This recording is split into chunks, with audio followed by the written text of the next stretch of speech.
Сегодня высоких гостей пригласили и в Чувашский кадетский корпус имени Героя Советского Союза Александра Кочетова.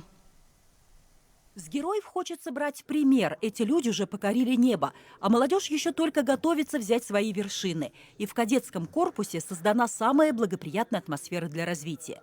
Здесь обучаются мальчишки и девчонки с 5 по 11 классы. В нынешнем году за парты сели 400 учеников, а 26 пятиклассников начали учиться здесь впервые. Причем они выдержали большой конкурс – 6 человек на место. Я решил стать кадетом, потому что в моем понимании кто-то должен защищать Родину. То есть у меня есть определенные цели, то что по окончанию именно кадетского корпуса я буду поступать уже в военный институт, а после, естественно, по распределению я пойду на военную службу.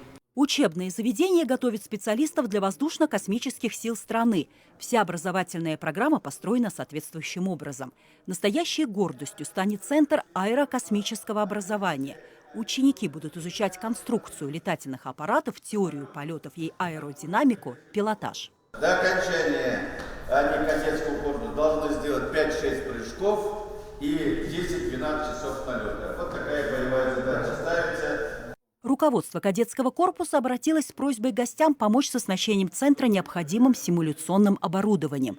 А еще у ребят есть мечта о настоящем боевом самолете у парадного входа. Вот эта идея создания центра аэрокосмического обучения, вообще привлечения ребят вот эту очень жутко интересную сферу авиации, космоса, это, безусловно, блестящая идея. И огромное спасибо прежде всего тем преподавателям, тем людям, которые хотят привлечь ребят, увлечь их, по-хорошему заразить этим.